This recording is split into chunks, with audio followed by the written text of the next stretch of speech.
Guys, Nicholas at 2.0 random here. Right now, we're going to be reacting to what if we build a tower to outer space by what if. Anyways, let's get into the video.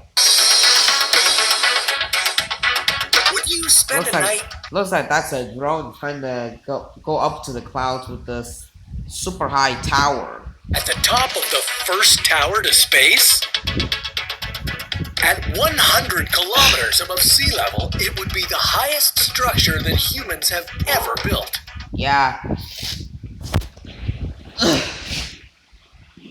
And also, how can we even build a structure like this? Like, I guess this is like a space elevator, but except you can live on it.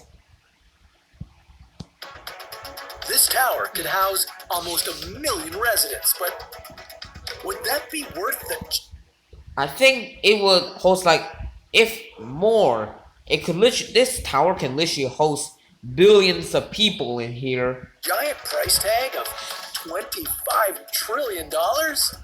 Okay, so I guess the outer tower is gonna be $23 million so to build. Literally. And also, how is the ground even gonna, how can we even stable the tower to prevent it from falling, literally?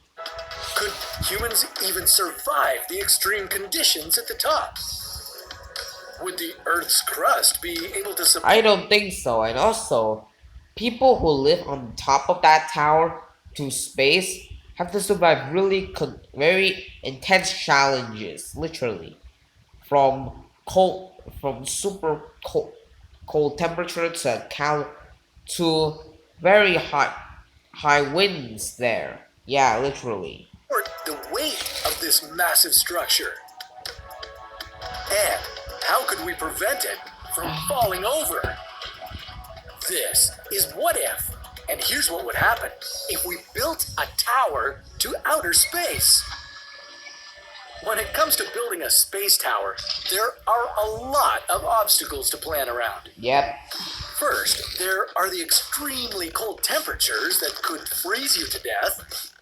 Then, there are the Category 5 hurricane winds that could cause the tower to sway and fall up. Yeah, because no, yeah, because there's nobody, since the tower is gonna be so high up. Nobody is gonna be living at the very top because there will be extreme conditions that would make it very hard to live on the top of that tower.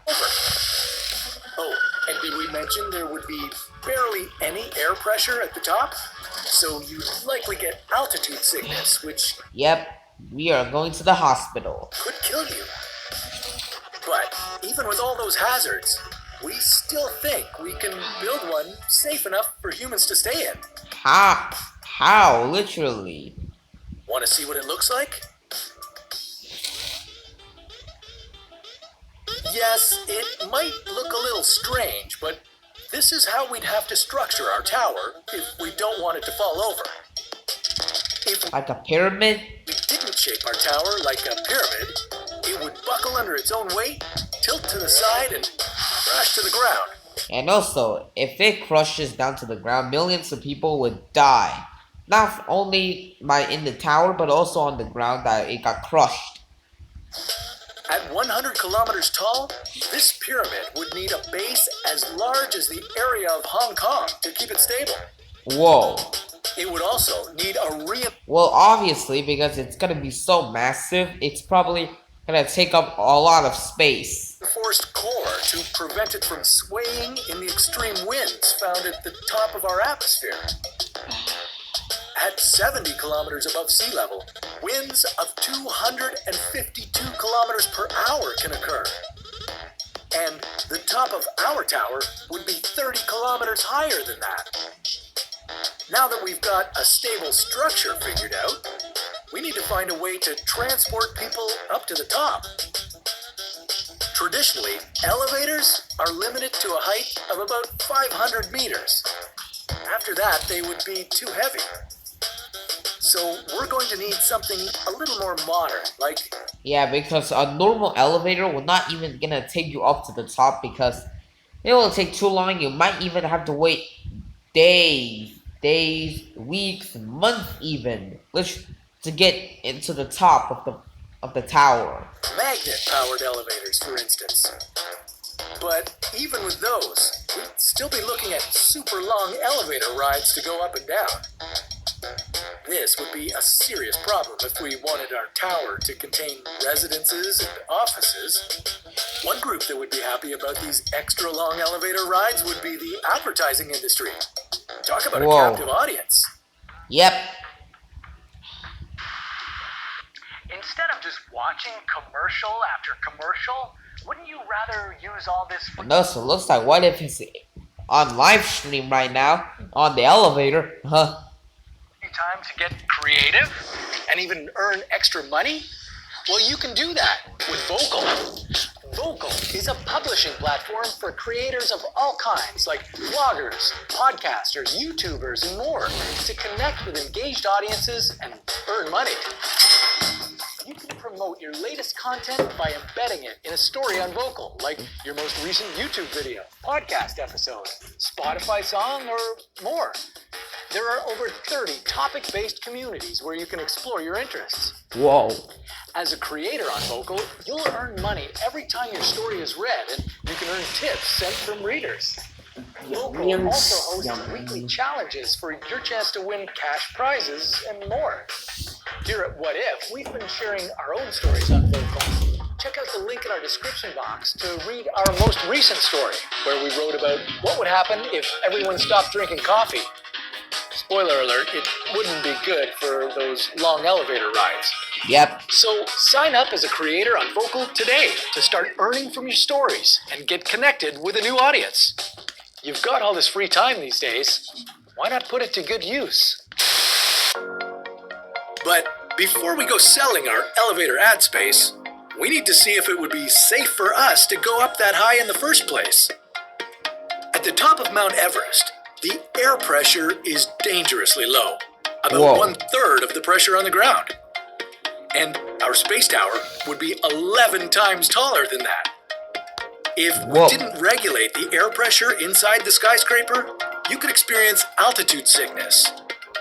And if we didn't regulate the temperature in there, you could freeze to death by the time you reach the top. Next, Almost immediately. we'd have to figure out how to provide running water throughout the tower.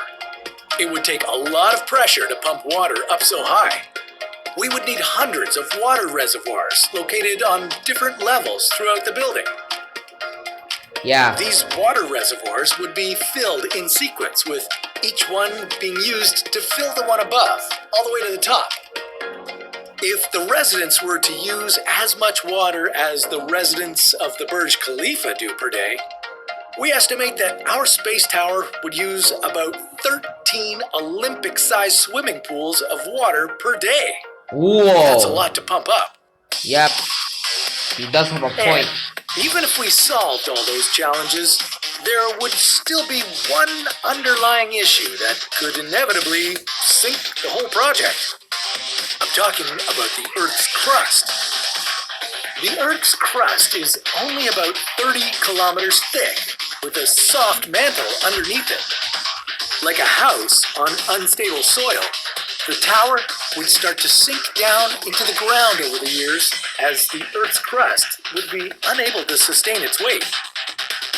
So, for now, maybe we'll just have to settle for the tall towers we already have.